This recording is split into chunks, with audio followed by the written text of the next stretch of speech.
The lights inside the Family Feud studio shimmered in that familiar blend of warm gold and electric blue, the kind of glow that had framed countless moments of laughter, surprise, and triumph over the years. Steve Harvey stood center stage, his crisp gray suit perfectly tailored, his polished shoes reflecting the shine of the set floor. For more than a decade, this had been his kingdom. Every day, families arrived nervous and hopeful, and every day, he turned their jitters into joy. But on this Tuesday afternoon in March 2024, something was different.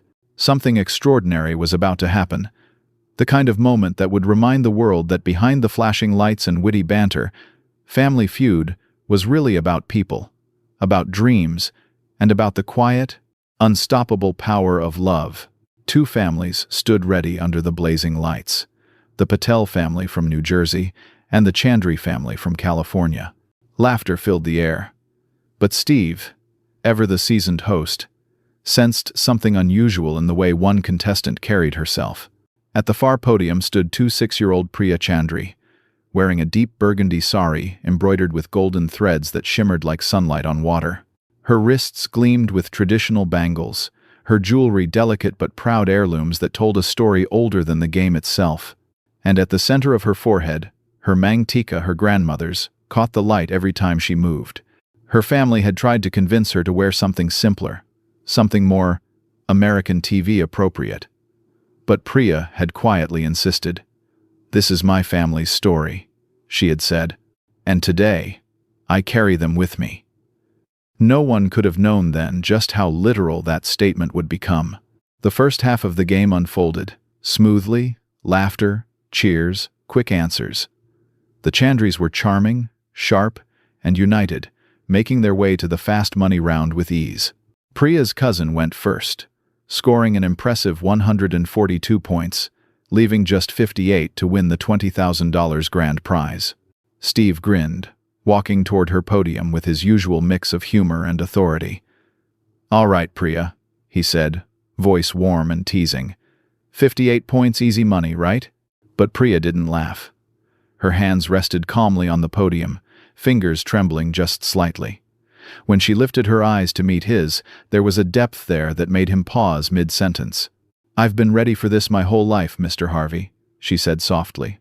Something about the way she said it, not boastful, not nervous, but full of quiet purpose, caught him off guard. The audience, sensing the gravity in her tone, went silent. Steve nodded, straightening his cards. "All right, sweetheart. Let's see what you've got." As the timer appeared on screen, Priya took one slow, deliberate breath, the kind that carried months of exhaustion, faith, and hope. 6 months earlier, her world had nearly collapsed. Her father had suffered a massive heart attack, leaving him bedridden, and their family's small Indian restaurant in San Diego on the verge of closing. Medical bills had wiped out their savings.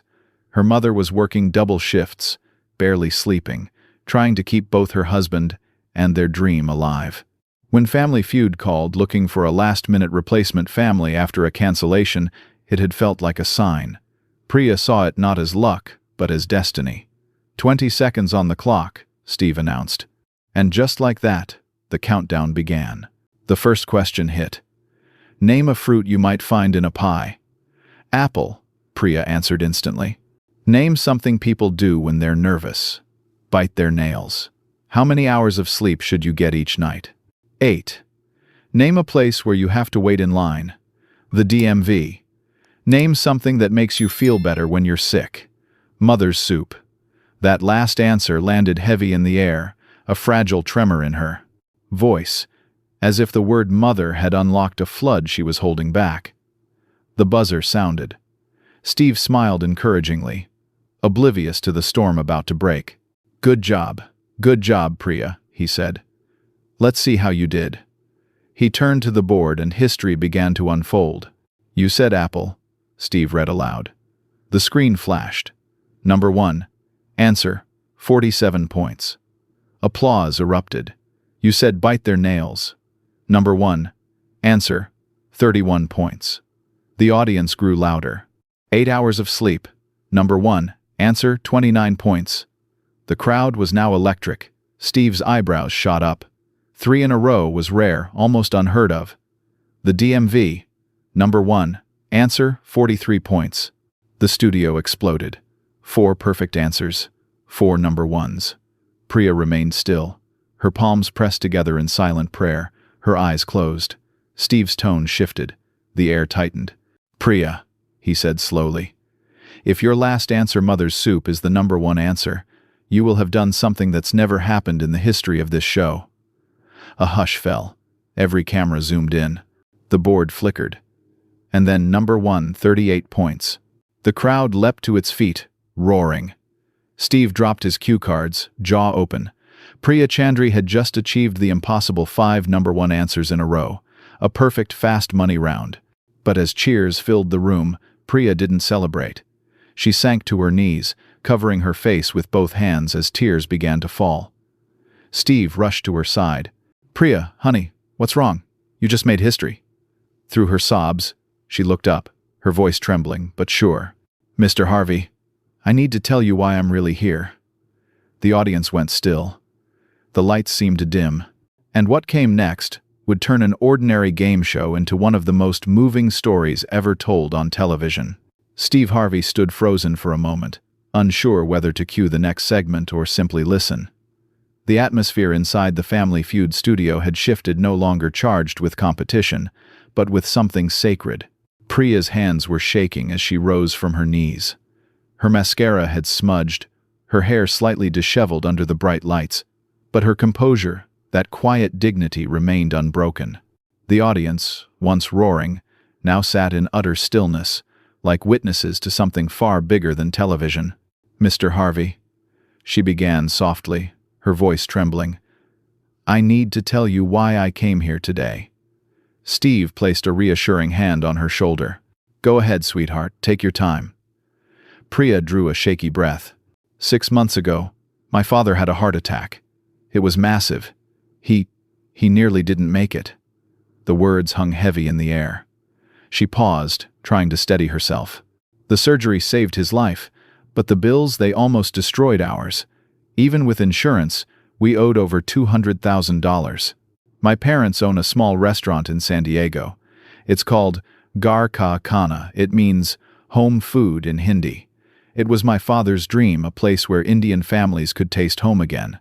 But after his heart attack, we were drowning. We were going to lose everything. Steve's usual easy expression softened. He'd heard hundreds of stories over the years, but something about this one felt deeply personal. Priya continued, her voice gaining strength. My mother, she works 18 hours a day now. She takes care of my father, runs the restaurant, and somehow still finds time to pray. She keeps saying, God will send us a sign. 3 weeks ago, we got a notice that the bank was foreclosing on our restaurant. We had 30 days left. Then Family Feud called. They said another family had canceled last minute and asked if we wanted to fill in. She smiled faintly through her tears. My mother said, this is the sign. She told me to wear my grandmother's wedding jewelry for good luck. My grandmother passed away last year, but before she died, she told me that one day these pieces would protect our family. The audience listened in silence. Even the camera operators stood still, transfixed. I studied every episode of Family Feud, Priya said, glancing up at Steve. I watched every fast money round. I made flashcards. I memorized hundreds of questions. I practiced every night after visiting my father in the hospital. I wasn't playing for fame or fun. I was playing to save my family's dream. Steve's lips parted, but no words came. His throat tightened. In all his years on stage, surrounded by bright lights and laughter, he had never felt something like this. The weight of real purpose, inside a game built for entertainment. Priya looked directly at him now, her tears glistening under the lights. You asked me if I understood what happened, she said softly. I do. I just won more than enough to pay the bank. I saved our restaurant. A ripple of emotion moved through the audience. Quiet gasps, tears, hands, clutching hearts. But it's more than money, Priya continued, her voice growing steadier. It's what my father taught me when he came to America 30 years ago with nothing but $50 and a dream. He said, in this country, if you work hard and believe, anything is possible. She paused again, her hands trembling as she touched the mangtika on her forehead, that small piece of gold now glimmering with meaning. "And today," she whispered, "I proved him right." Steve took a deep breath, blinking back tears. He turned slowly to face the audience, his voice trembling but resolute. "Ladies and gentlemen, this right here, this is what the American dream looks like." The audience rose in a standing ovation. Some clapped, others simply stood, moved beyond words. Steve turned back to Priya, his voice thick with emotion. "You didn't just win a game, sweetheart. You reminded all of us what hard work, faith, and love can do." He hesitated, then spoke from somewhere deeper than his usual showman charm. "I've seen a lot of people walk across this stage," he said, "but I don't think I've ever seen someone carry so much purpose with so much grace." Priya tried to speak, but emotion overtook her. Instead, she smiled that small, tearful, radiant smile that said everything words couldn't. Steve wiped his eyes, then looked directly into the camera. "America, meet Priya Chandri, the young woman who just made Family Feud history, and reminded us what it really means to never give up on your family." The crowd roared once more, but this time it wasn't just applause, it was gratitude. And yet, the story wasn't over. Because what Steve did next, and what would follow in the weeks to come, would turn this moment into something far bigger than television. When the cameras stopped rolling that evening, no one in the Family Feud studio seemed ready to leave. The crew stood quietly by their stations. The families embraced one another, and Steve Harvey, normally quick with a joke, remained uncharacteristically still. He had heard thousands of stories over the years, but this one, had landed somewhere deep inside him. He turned back toward Priya, who was now surrounded by her family, her mother wiping tears with the edge of her sari, her cousin still clutching the game card as if afraid to let go. Steve approached her gently. "Priya," he said, his voice low but filled with conviction. "Your family's story, it's what this country's about. You've reminded all of us of something we forget sometimes, that dreams aren't just big, flashy things. Sometimes they're a kitchen, a recipe, a father's legacy." Priya nodded, her eyes still wet. "Thank you, Mr. Harvey. I didn't come here expecting anything more than a chance to save what my father built. That's all." Steve studied her for a moment, and then made a decision right there, in front of the live audience. He turned back toward the cameras. "America," he said, his voice echoing across the studio. "I want y'all to remember this name, Gar Ka Kana in San Diego, a small family restaurant built on faith, love, and good food. I'm making a promise right now. I'm going to visit that place myself." The audience broke into applause, but Steve wasn't done. He raised a hand for quiet, his eyes locked on Priya. "And when I do," he continued, "I ain't just coming to eat. I'm bringing friends. I want people to know about your father's dream, about what real family means." The studio erupted again, louder this time. The Chandris stood in disbelief. Their story, once confined to hospital rooms and unpaid bills, was now being carried into millions of homes across the world. Priya covered her mouth in shock, her tears turning into trembling laughter. "Mr. Harvey, you don't have to." "Yes, I do," he interrupted, smiling through the emotion. "Sometimes God puts a story in front of you for a reason, and when he does, you listen." He leaned closer, his tone softening. "You said your grandmother's jewelry would protect you.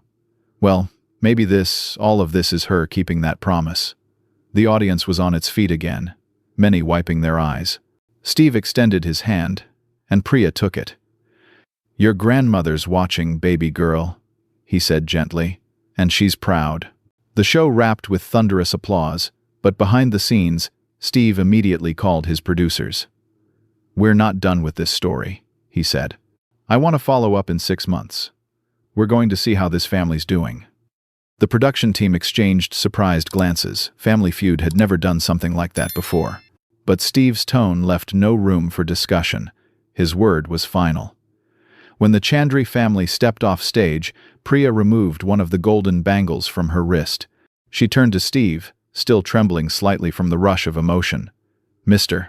Harvey," she said, "in our culture, when someone does something life-changing for your family, you give them something precious to remember it by.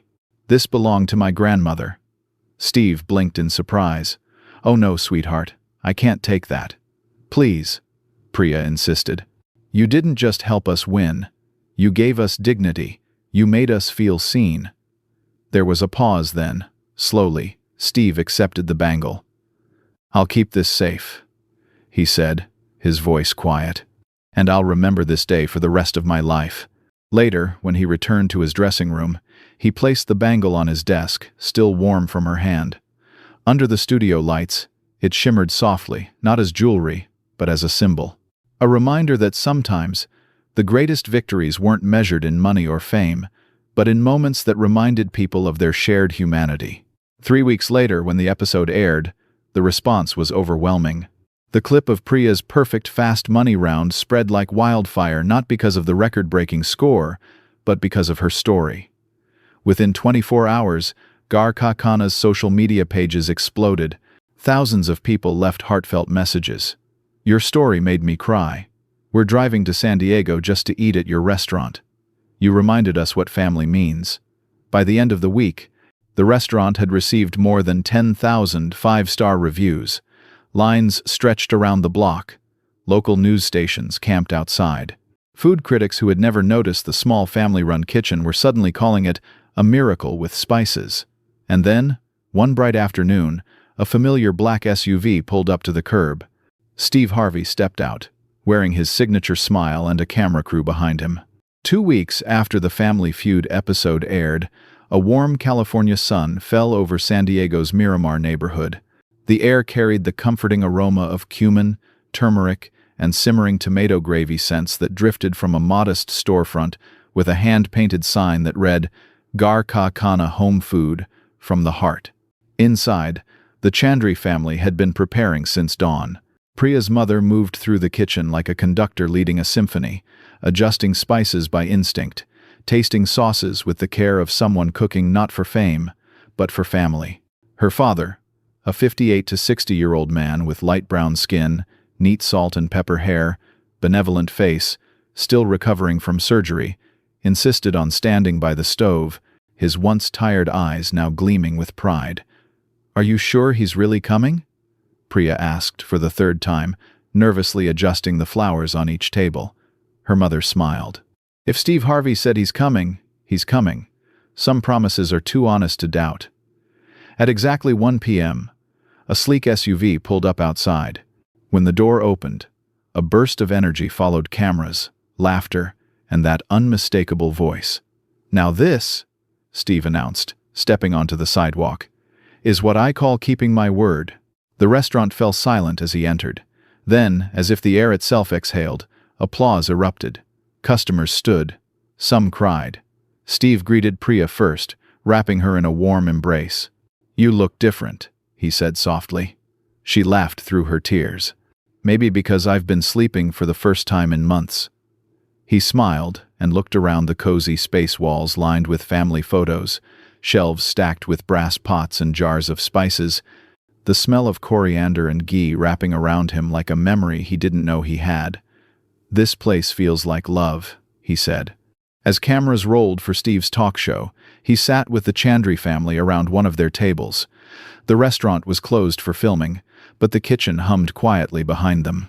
"Mr. Chandri," Steve began, "when I met your daughter, she told me about your dream, about how you came to America with $50 and built this place. How are you feeling seeing it alive again?" The older man smiled faintly, emotion trembling in his voice. "When I came here, I believed if you work hard, good things come. But when I fell sick, I thought my dream had ended. Then my daughter brought it back." He looked at Priya with unfiltered love.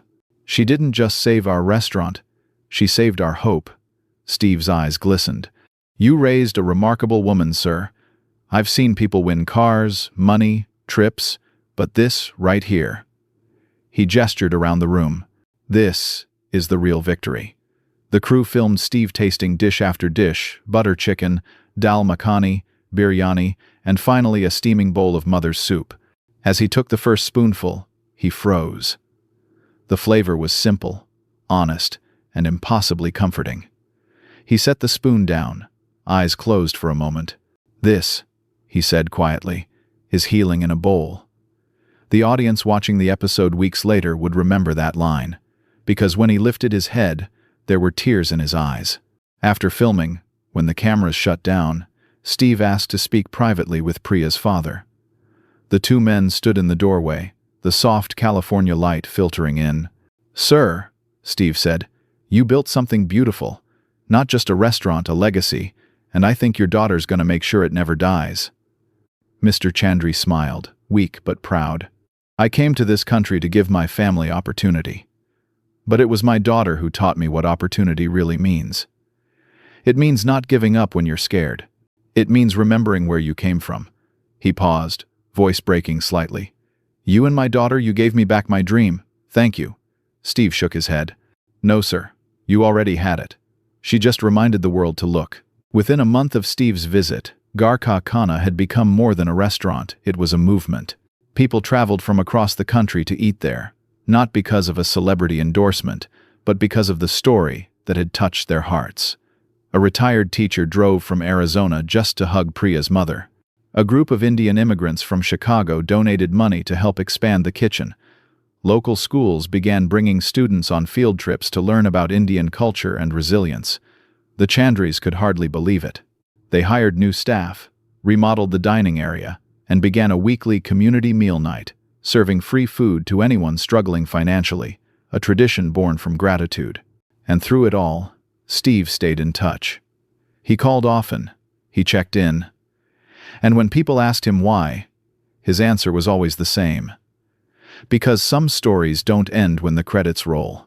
Back in his Atlanta office, Steve Harvey had the bangle Priya gave him framed behind glass. Below it, a small engraved plaque read, "To Steve for reminding us that family is forever."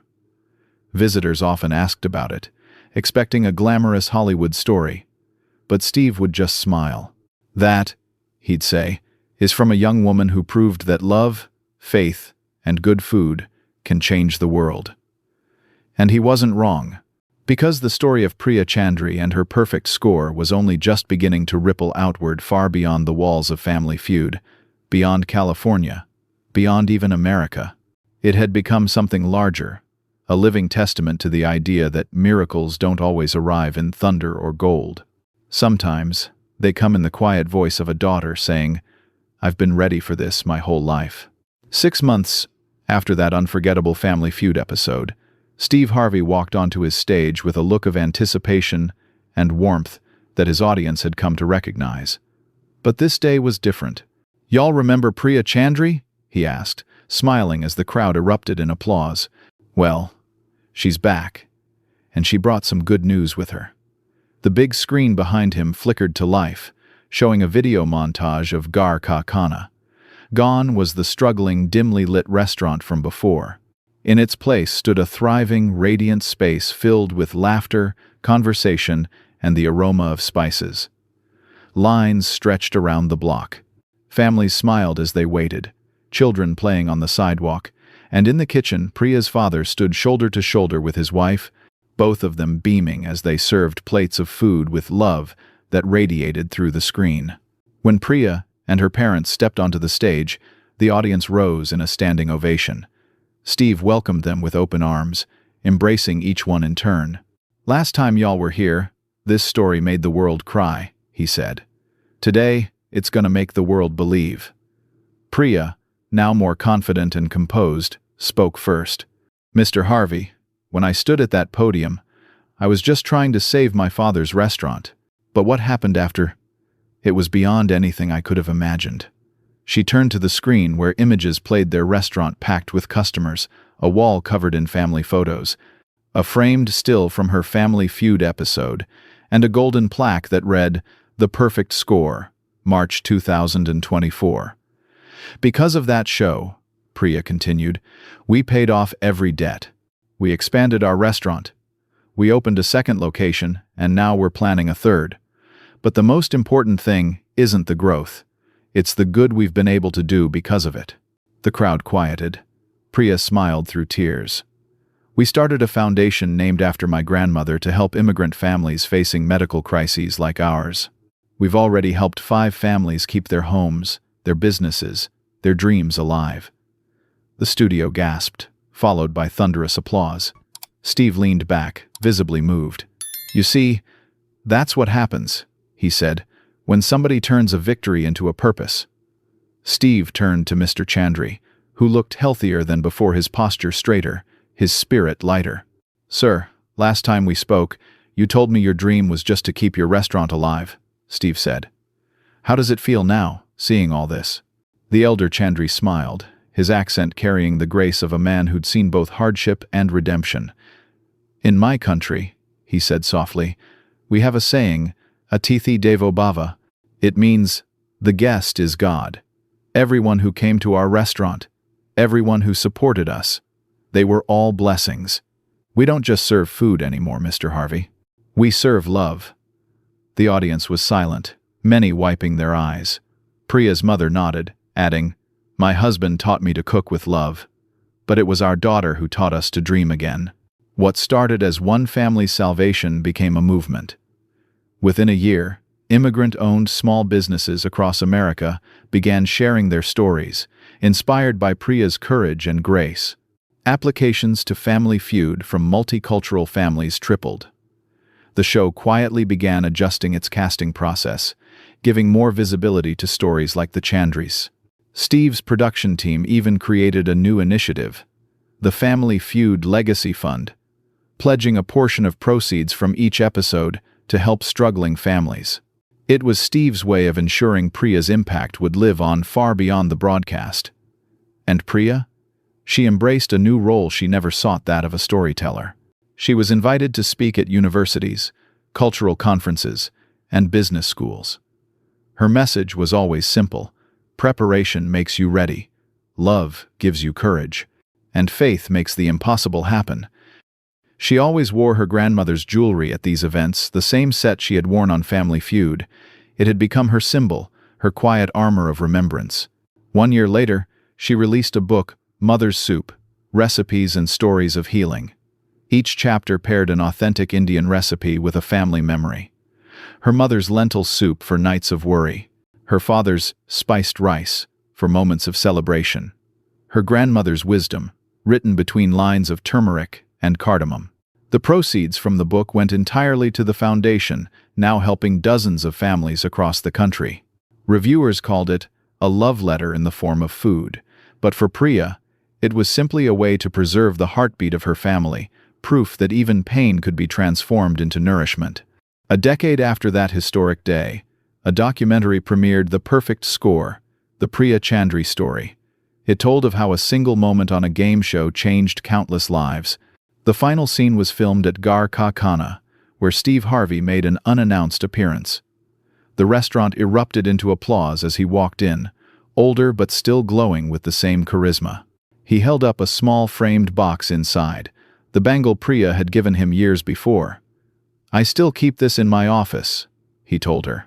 "Every time I look at it, I remember what you taught me, that television doesn't just entertain, it connects, it heals." Priya smiled, touching the mang tikka at her forehead, the same one that had caught the studio lights all those years ago.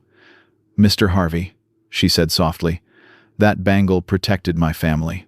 But maybe it protected more than that. Maybe it reminded all of us that compassion is the real currency that saves lives." As the cameras rolled one last time, Priya stood beside her parents in their bustling restaurant. She raised a glass of her mother's mango lassi and looked around the room at the laughter, the unity, the shared humanity that had grown from one act of faith. 10 years ago," she said, "I stood at a podium and answered 5 questions. Those answers changed my life. But the real perfect score wasn't on the board that day, it's right here.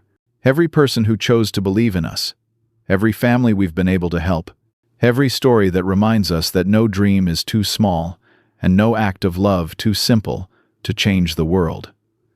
Steve lifted his own glass beside her. "To the Chandris," he said, "to family, to faith, and to the miracles that start with 5 simple answers." The crowd cheered. The screen faded to black. And for one quiet, lingering moment, the sound of laughter and clinking glasses hung in the air, proof that sometimes the most extraordinary victories begin not with fortune or fame, but with a daughter's promise, a mother's faith, a father's dream, and a bowl of soup that reminded the world what home truly means.